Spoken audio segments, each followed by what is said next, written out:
옆사람과 인사 나누십시오. 환영합니다. 네, 축복합니다. 2024년 새해를 시작하면서 한국에서 트렌드가 된 몇 가지의 단어들을 학자들이 정리를 했습니다. 2023년도에는 키워드가 인공지능이었는데 2024년도에는 시간의 중요성을 강조하는 분초사회라는 단어가 등장을 하고 인공지능에 큰 역할을 할 거라고 해서 호모프로프트라고 하는 단어가 이제 만들어졌습니다. 그리고 도파민이라고 하는 단어입니다. 이 도파민은 아주 생소한 단어인데 도파민과 파밍의 합성어입니다. 도파민은 쾌락과 관계된 신경 전달 물질을 말하는 것이고 파밍은 게임에서 아이템을 모으는 행위를 말하는 것인데 그럼 우리 도파민이라는 것은 사람들은 더욱더 쾌락과 재미를 추구하는 쪽으로 갈 것이다. 그러니까 2024년도는 많은 사람들이 쾌락 그리고 재미를 추구하는 방향으로 더욱더 한 걸음 더 나갈 것이라고 그렇게 생각을 하는 것입니다. 여러분, 오늘 본문은 예후의 종교개혁에 대한 말씀입니다. 우리는 삶의 개혁이 필요한 시대를 살고 있습니다. 쾌락과 재미가 우상인 이 시대 속에서 우리는 어떻게 우리의 삶을 개혁해 나갈 것인가? 사람들은 많은 시간을 핸드폰을 들여다보고 살아갑니다. 아이들은 게임에 빠져 있습니다. 그리고 사람들은 맛집을 찾아다니고 그리고 좋은 곳을 여행하기 위해서 이곳저곳을 찾아다니는 것을 볼 수가 있습니다. 따라서 2024년도를 맞이해서 한국 그리스도인들에게 필요한 삶의 개혁이라고 하는 것은 이 도파민을 멈추는 것이 필요하다고 하는 것입니다. 그래서 조용한 시간, 경건한 시간, 말씀 앞으로 나아가고 또 기도하고 그리고 예배를 중요하게 여기는 시간이 절대적으로 필요하다고 생각이 되어집니다. 그렇게 살아가는 것이 개혁적인 신앙이라 생각이 되어집니다. 영상 보고 말씀 계속하겠습니다. 완전히 달라진 한 예인선을 소개합니다.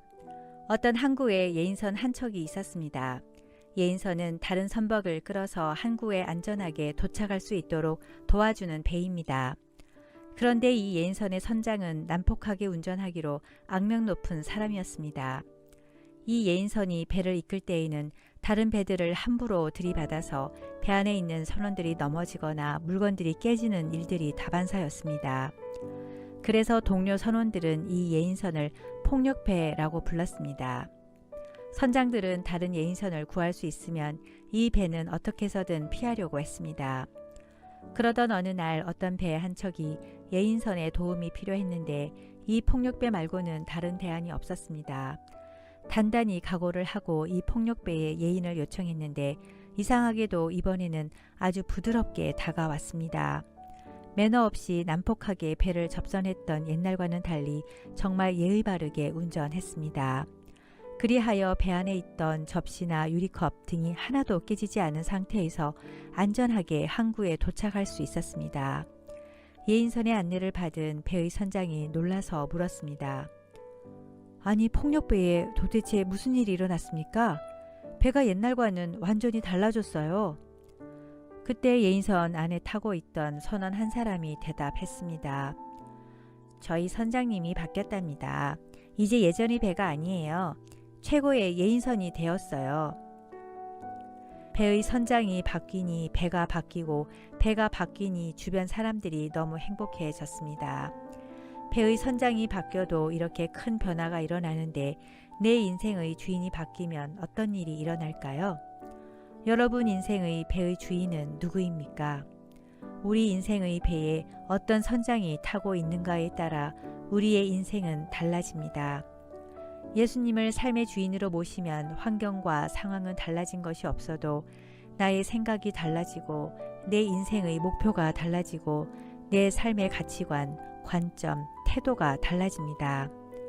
그러나 우리 주변에는 예수님을 믿는다고 하면서도 예수님이 기뻐하는 삶으로 변화되지 않는 사람들이 참 많습니다.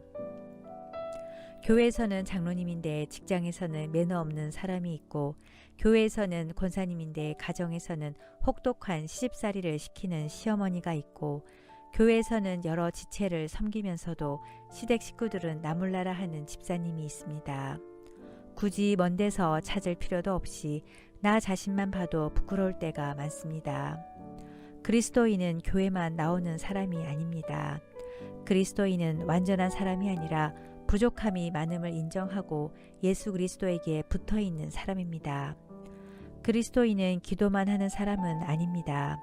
그리스도인은 강한 자가 아니라 약한 자임을 고백하며 낙심하거나 포기하지 말고 성령님께 의지함으로 열매 맺기를 사모하는 사람입니다. 참 그리스도인은 기도밖에 할 것이 없는 사람이 아니라 삶을 산 제사로 올려드리며 성령의 열매를 맺기 위해 말씀을 묵상하고 주님의 사랑 안에 거하며 사랑을 실천하는 사람입니다. 예수님이 부활하시고 50일이 지난 후 성령님께서 제자들에게 찾아오셨습니다. 이를 성령 강림이라고 합니다. 성령님께서 우리에게 찾아오신 이유는 무엇일까요? 한마디로 제자들이 그의 삶 가운데 성령의 열매를 맺기 원하셨기 때문입니다.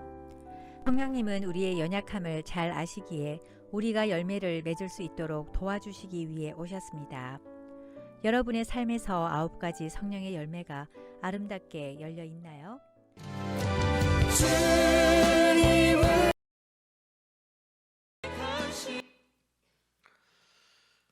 하나님의 인도하심을 받는 삶이라고 하는 내용을 가지고 우리가 영상을 보았는데, 본문으로 들어와서 우리가 또 하나님의 인도하시는 삶에 대해서 열왕기하 10장을 통해서 말씀을 나누려고 합니다. 계속 절기 설교를 했었기 때문에 우리가 10장을 이해하기 위해서는 9장의 말씀을 잠깐 드려야 될 필요성이 있다고 생각합니다. 오늘 나타나는 예후는 여호사밧의 아들로 선지자 엘리사가 보낸 무명의 선자로부터 기름 부음을 받게 됩니다. 그리고는 명령을 받게 되어지는데 아왕가를 멸절하라고 하는 특명을 받게 되어져요. 그래서 전쟁터에서 부상을 입고 치료를 받고 있는 요람왕을 화살로 쏴서 죽이게 됩니다. 바로 그 이후의 이야기가 오늘 10장의 이야기입니다. 오늘 열왕기 10장의 이야기는 예후의 종교개혁에 대한 말씀을 하고 있습니다. 예후는 아합 가문에 대한 하나님의 심판의 도구가 되었습니다. 그래서 아합의 아들 70명을 죽이게 되어지고 아합 가문의 사돈인 남유다, 아시아의 형제 42명도 그냥 죽이는 것을 봅니다. 그리고 예후는 바로 바알 숭배자들을 진멸함으로 역사를 청산하고 하나님의 뜻을 이루어내는 것을 우리가 보게 됩니다. 제일 먼저 한 것이 무엇이라고요? 아합의 후손들을 죽인 것입니다. 이러면 아합의 아들 70명이 사마리아에 있었을 때의 일입니다. 1절 말씀을 보게 되어지면 아합의 아들 70인이 사마리아에 있는지라. 이 사실을 알고 예후는 편지를 써서 사마리아에 보냅니다. 그리고는 이스라엘의 방백과 장로들과 아합의 자녀들을 양육하는 가르치는 선생들에게 이렇게 전합니다. 2절과 3절입니다. 너희 주의 아들들이 너희와 함께 있고 또 병과 말과 견관성과 무기가 너희에게 있으니 이 편지가 너희에게 이르거든 너희 주의 아들들 중에서 가장 어질고 정직한 자를 택하여 그의 아버지의 왕좌에 두고 너희 주의 집을 위하여 싸우라 하였더라. 무슨 이야기인가 하면 실질적으로 이제 70명의 아들들 가운데서 어질고 정직한 자를 택해서 바로 나와 싸우자고 이렇게 요청을 하는 것입니다. 예후의 이 편지를 받고 그들은 두려워해요. 그러면서 어떻게 합니까? 항복 의사를 전해요. 여러분 5절 하반절입니다. 우리는 당신의 종이라 당신이 말하는 것을 우리가 행하고 어떻게 사람이든지 왕으로 세우지 아니하리니 당신이 보기에 좋은 대로 행하라 한지라. 그렇게 그들이 이야기를 합니다. 여러분 이 말을 듣고 나서 예후가 다시 편지를 써서 보내요. 6절 하반절에 보게 되어지면 만일 너희가 내 편이 되어 내 말을 너희가 들으려거든 너희 주의 아들 된 사람의 머리를 가지고 내일 이맘때에 이스라엘에 이르러 내게 나오라 하였더라 그래요. 무슨 얘기인가 하면 왕자들을 다 죽이라는 거예요. 그리고 항복하라는 이야기예요. 그래서 그들이 어떻게 되어집니까? 70명의 왕자들을 다 죽여요. 그리고는 그 머리를 광주리에 담아서 누구에게 보내요? 예후에게 보냅니다. 하루아침에 바로 아합의 아들들이 다 죽었어요. 아합의 가문이 사라지게 되었어요. 예후를 통한 하나님의 심판이었던 것을 보게 되어집니다. 아합을 치니까 결국 그렇게 똑똑하고 훌륭했던 아합의 아들들이 70명이 다 죽게 되어지고 가문이 몰락하고 말아요. 사자가 와서 예후에게 이야기를 해요. 70명의 왕자들의 머리를 가져왔다고. 그랬더니 뭐라고 얘기를 해요?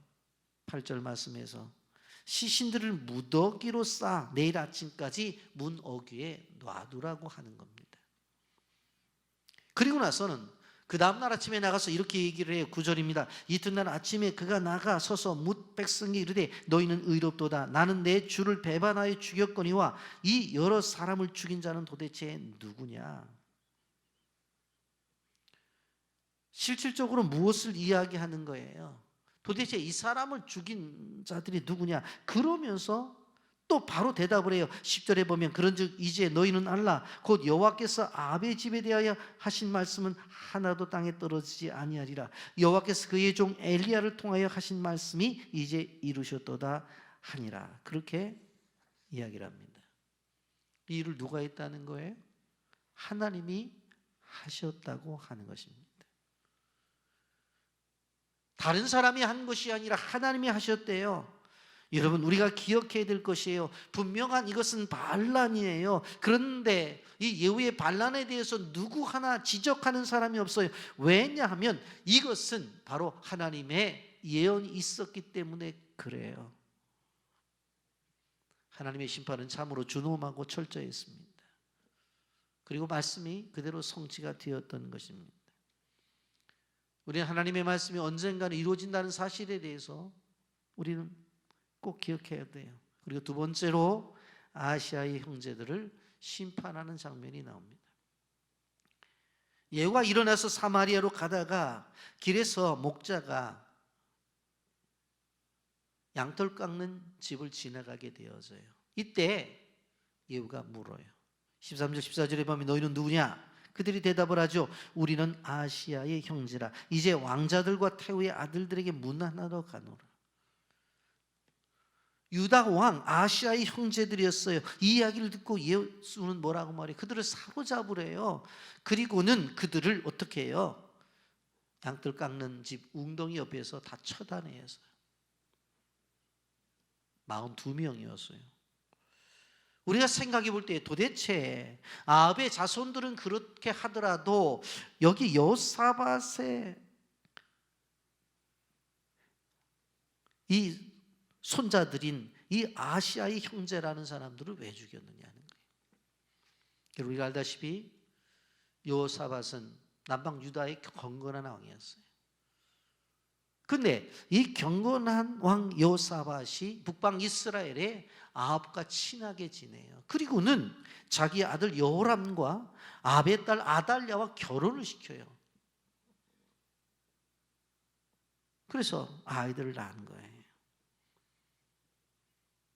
결국 그들이 지금 이제 죽임을 당하게 되어지는 것을 볼 수가 있습니다. 경건한 여호람과 경건하지 못한 아달랴와 관계를 맺고 결국 그 안에서 그들이 경건함을 유지 못하고 타락하게 될 때 하나님이 심판한 거예요. 그리고 또 한 가지, 세 번째로는 바알 숭배자들을 처단하고 바알 신당을 다 부숴버립니다. 예후가 가다가 레갑의 아들 여호나답을 만나지요. 여호나답을 만난 다음에 병거에 타라고 말을 해요. 그리고는 사마리아로 내려가요. 그리고는 한 가지 일을 합니다. 오늘 18절과 19절 말씀해 보면 아합은 바알을 조금 섬겼으나 예후는 많이 섬기리라. 그러므로 내가 이제 큰 제사를 바알에게 드리고자 하노니 바알의 모든 선지자와 모든 섬기는 자와 모든 제사장들을 한 사람도 빠뜨리지 말고 불러 내게로 나오게 하라. 모든 오지 않는 자는 살려두지 아니하리라. 이렇게 얘기를 하는 거예요. 아합은 바알을 조금 섬겼대요. 그런데 자기는 많이 섬길 거래요. 그래서 이제 바알에게 큰 제사를 드리려고 하니까 전국에 있는 모든 바알 숭배자들 보고 오라는 거예요. 만약 오지 않으면 가만두지 않겠다고 하는 거예요. 사실 이것은 속임수였어요. 그래서 이스라엘 온 땅에 정령을 보내요. 그러니 바알을 섬기는 자들이, 아니 아합도 대단히 바알을 섬겼는데 그건 적은 거래요. 더 크게 섬긴다고 얘기하는 거예요. 그래서 이제 몰려들기 시작한 거예요. 몰려들었을 때 오늘 22절에 보면 예복을 내어다가 무릇 바알 섬기는 자들에게 주라. 실질적으로 바알을 섬기는 자들에게 예복을 다 갖다가 주었어요. 그리고 뭐라고 말을 해? 23절에 너희는 살펴봐 바알을 섬기는 자들만 여기 있게 하고 여호와의 종은 하나도 여기 너희 중에 있지 못하게 하라 그랬어요. 모인 사람들 중에 바알을 섬기는 자들은 옷 입고 여기 있고 혹시 여호와를 섬기는 자가 있으면 나가라는 거예요. 왜 여기 있느냐는 거예요. 여기는 바알 제사를 드리는 데인데 하면서 다 내쫓아 버리는 것입니다. 그리고 예후는 80명의 군사를 신당 밖에 두었어요. 그리고 이렇게 말해요. 24절 하반절에 내가 너희 손에 넘겨주는 사람을 한 사람이라도 도망하게 하는 자는 자기의 생명으로 그 사람의 생명을 대신하리라 하리라. 그렇게 사람들을 모아놓고 어떻게 되어집니까? 그 안에 바알신을 섬기는 사람들을 다 죽여요. 다 죽여요. 그리고 바알신을 섬겼던 그 신당에 들어가서 어떻게 되어집니까? 그 바알의 돌기둥을 다 무너뜨려 버려요. 그리고 그 바알의 신당을 화장실로, 성경은 변소라고 했는데 화장실로 다 만들어 버려요. 여러분, 이렇게 예후가 개혁을 하게 되어지는데 하나님께서는 예후의 개혁에 대해서 이렇게 말씀을 하고 평가하셨어요. 30절 말씀에 보면 내가 나보기에 정직한 일을 행하되 잘 행하여 내 마음에 있는 대로 아합 집에 다 행하였은즉 내 자손이 이스라엘 왕위를 이어 4대를 지내리라 하시니라. 내가 보기에 정직하게 행했다는 거예요. 잘했다는 거예요. 그래서 내가 너에게 줄 것이 무엇인가 하면 네 자손이 왕위를 잇게 될 텐데 4대가 왕이 될 것이다 라고 그렇게 이야기를 해줍니다. 하나님이 인정을 하셨다는 것입니다. 이제 예후가 사마리아의 장사가 되어지고 요아스가 왕이 되어지는데 예후가 사마리아 북쪽 이스라엘 왕국을 다스린 해가 무려 횟수로 28년 동안 장기간 다스렸던 것을 보게 됩니다. 여러분, 이것이 오늘 본문에서 이야기하는 것인데, 그러면 이 예후의 개혁이 우리에게 주는 의미가 도대체 뭐냐라고 하는 것입니다.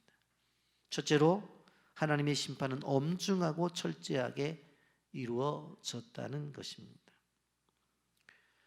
예후는 아합의 자손들이 철저하게 진멸하죠. 아주 싹을 없애버려요. 아합의 아들들 70명이 한순간에 몰살을 당해요. 그리고 더 나가서 경건한 아하사밧의 잘못된 교제도 징벌을 해요. 그래서 여호사밧의 손주 42명이 하루아침에 몰살을 당하게 되었습니다. 자녀가 많은 것이 복이었던 세상 속에서 전혀 복이 되어질 않았어요. 그리고 더 나가서 수많은 바알 숭배자들도 엄중하게 징벌하는 것을 볼 수가 있습니다. 여러분, 하나님은 죄악에 대해서 진노하시고 심판하시는 분이십니다. 지금 일어나지 않는다고 안 일어난 것이 아니고 그것은 하나님의 기다림이에요. 그렇기 때문에 하나님을 알고 경외해야 되는 거예요. 오늘날 현대인들은 하나님을 잘 섬기지를 않아요. 어렸을 때 교회를 다녔던 사람들은 있지만 나이가 들어서는 교회를 멀리하는 사람들이 많이 있는 것을 볼 수가 있습니다. 얼마 전에 통계를 보니까 0세에서부터 18세까지 바로 우리나라 기독교 인구가 2%밖에 안 된대. 여러분, 한때 우리나라 기독교 인구가 25%라고 그랬어요. 4명 가운데 1명이 예수를 믿는다고 그랬어요. 이제는 그런데 가면 갈수록 어리면 어릴수록 교회 출석을 안 하는 거예요. 여러분, 아합은 우상 숭배 때문에 여호사밧은 악한 자와 혼인을 맺음으로 재앙이 임했어요. 로마서 1장 18절에 하나님의 진노가 불의로 진리를 막는 사람들의 모든 경건치 않음과 불의에 대하여 하늘로부터 나타난다고 말씀을 하고 있습니다. 여러분, 하나님의 진노를 두려워야 돼요. 우리 자녀들은 우리가 가지고 있는 죄를 빨리 벗어 던지고 경건하고 거룩하게 사는 모습이 필요하다는 것을 우리는 알아야 됩니다. 두 번째로, 하나님의 말씀 반드시 남김없이 다 이루어집니다.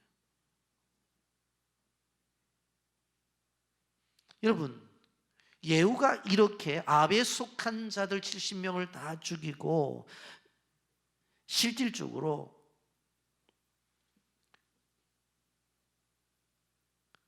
이렇게 수많은 사람들을 죽인 이유가 도대체 뭐냐? 말씀의 성취고 예언의 성취라고 하는 거예요. 10절 말씀에 보면 그런즉 이제 너희는 알라 곧 여호와께서 아합의 집에 대하여 하신 말씀은 하나도 땅에 떨어지지 아니하리라. 여호와께서 그의 종 엘리야를 통하여 하신 말씀을 이제 이루셨도다 하니라. 17절 말씀을 보면 사마리아에 이르러 거기 남아있는 바 아합에게 속한 자들을 죽여 진멸하였으니 여호와께서 엘리야에게 이르신 말씀과 같이 되었더라. 그렇게 말씀해요. 성경은 분명히 이렇게 얘기해요. 마태복음 24장 35절에 예수님께서 이렇게 말씀하셨습니다. 천지는 없어지지언정 내 말은 없어지지 아니하리라. 천지가 없어져도 하나님의 말씀은 없어지지 않는데. 여러분, 계시록 22장 18절과 19절은 내가 이 두루마리 예언의 말씀을 듣는 모든 사람에게 증언하노니 만일 누구든지 이것들 외에 더하면 하나님이 이 두루마리에 기록된 재앙들을 그에게 더하실 것이요 만일 누구든지 이 두루마리의 예언의 말씀에서 제하여 버리면 하나님이 이 두루마리에 기록된 생명나무와 및 거룩한 성의 참여함을 제하여 버리시리라. 얼마나 내곡한 말씀. 저는 이 말씀을 준비하면서도 너무 마음이 부담이 되어지는 거예요. 아니, 이렇게까지 할 필요가 있을까? 근데 성경에서 기록이 되어진 것이기 때문에 어쩔 수 없어요. 그리고 말씀을 그대로 전할 수밖에 없는 것이 목사의 심정이에요. 이렇게 예후의 개혁 사건을 보면서 하나님의 말씀이 얼마나 어미한지를 알아야 돼요. 그래서 말씀이 서라고 하면 서고 말씀이 가라고 하면 가는 것이 가장 현명한 성도예요. 우리가 신앙생활을 한다고 하면서 어느 세대가 어떻고 이 시대의 문화가 어떻고 성경 그걸 얘기하는 것이 아니라 말씀대로 사냐 살지 않느냐 그것을 묻는 거예요. 여러분, 그러면서 오늘 성경은 예후에 대한 하나님의 평가를 우리가 볼 수가 있습니다. 예후에 대해서 장점을 이야기합니다. 심판의 도구로 아합의 일가와 북이스라엘의 바알 우상에 대한 것들을 무너뜨린 다음에 하나님께서 이렇게 말씀을 하시잖아요. 아합의 집에 이렇게 행했기 때문에 내 4대 자손이 왕좌에 앉을 것이다. 하나님께서는 예후를 새로운 왕으로, 이스라엘 왕으로 세우세요. 그리고 나서는 4대 손이 이스라엘 왕좌에 앉게 될 거라고 그래요. 실제적으로 북방 이스라엘의 예후의 자손 가운데서 이제 5명의 왕이 왕좌에 앉게 되는 것을 볼 수가 있습니다. 근데 우리가 생각을 해보는 거예요. 왜 그렇게 하나님의 말씀을 따라 명령을 따라 잘 행했는데 왜 4대만 있느냐는 거예요. 지속적으로 다윗 왕가처럼 끝까지 갈 수 없었느냐라고 하는 것입니다.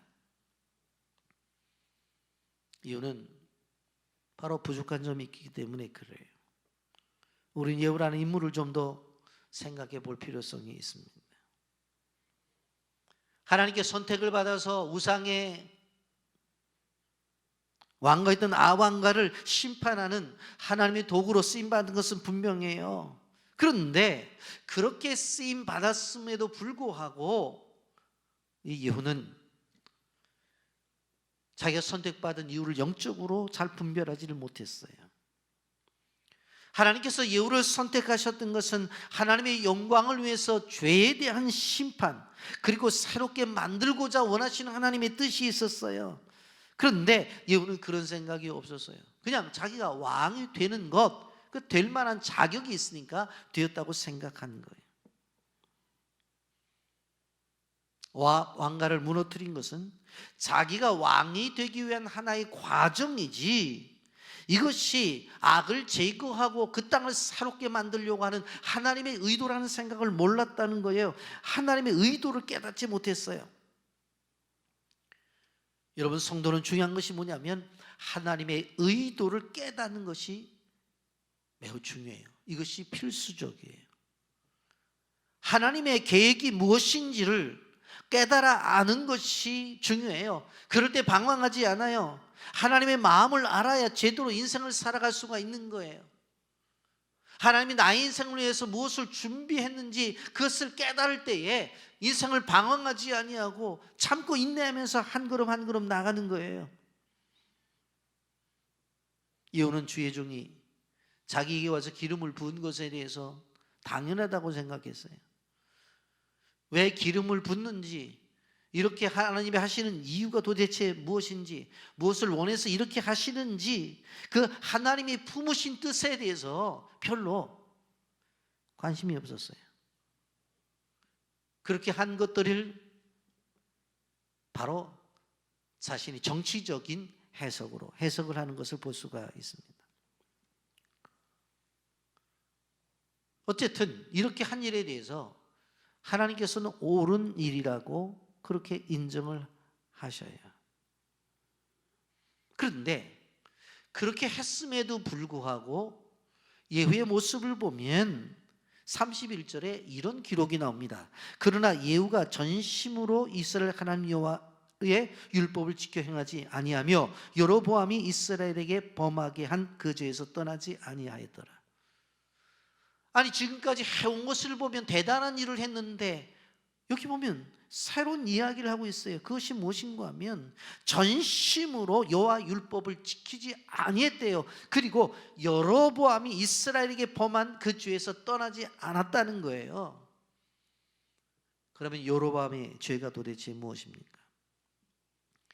이스라엘이 북방 이스라엘과 남방 유다로 나누어졌을 때에 북방 이스라엘을 담당하는 것이 여로보암이었죠.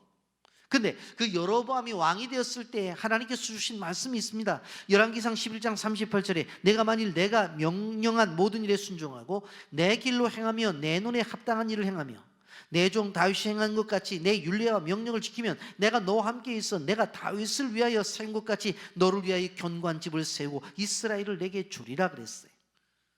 내가 다윗이 행함처럼 내 율례와 명령을 지키기만 하면 다윗처럼 그렇게 해주겠다고 말씀했어요. 그런 왕조를 만들어 주시겠다고 약속을 했어요. 그런데 북이스라엘 초대 왕이었던 여로보암이 어떻게 행합니까? 그러한 하나님의 선택과 축복의 메시지를 받았음에도 불구하고 그렇게 행하지 못해요. 이유가 무엇입니까? 당시에 하나님의 성전은 어디 있었어요? 남방 유대에 있었단 말이에요. 사람들이 자꾸 절기만 되면 제사를 드리러 남방 유다로 가요. 그것을 본 여로보암이 무슨 생각을 해요? 야, 이러다가 남방 유다에 가서 주저앉아 버리면 이거 뭐 다 끝난 거 아니야?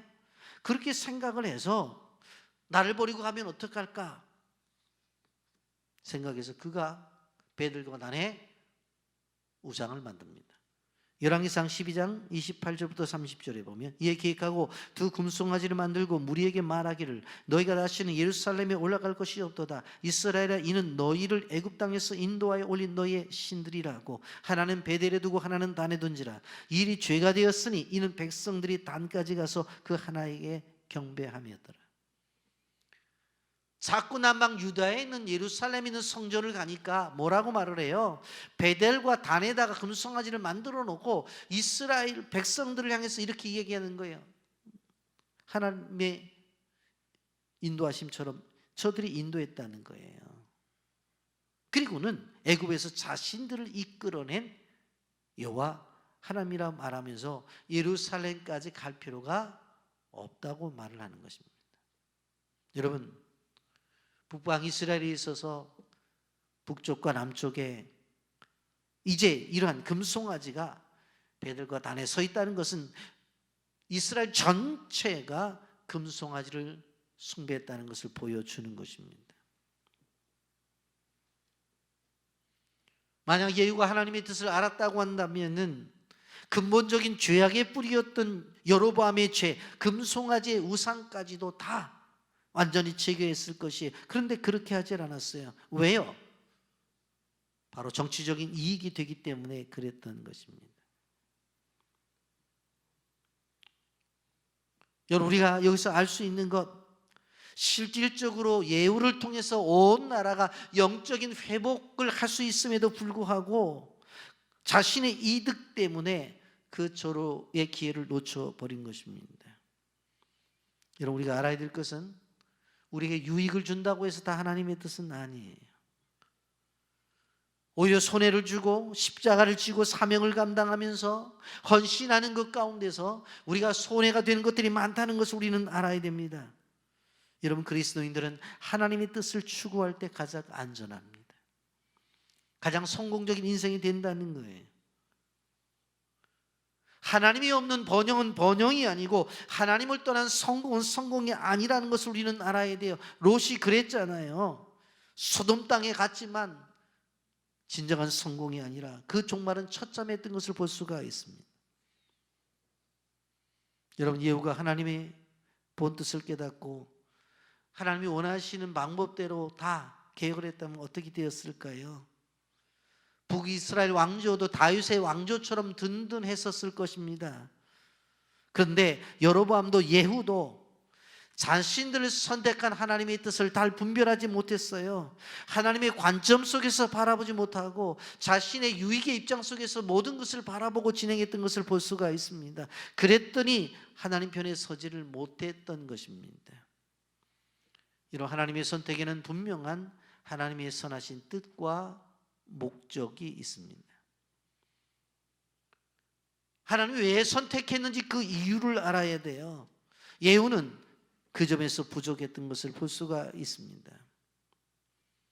우리도 하나님의 진정한 부르심을 깨달아야 되지, 예후처럼 자기 이득과 그리고 자기 유익만 추구하다 보면 우리도 잘못된 길로 갈 수 있다고 하는 것입니다.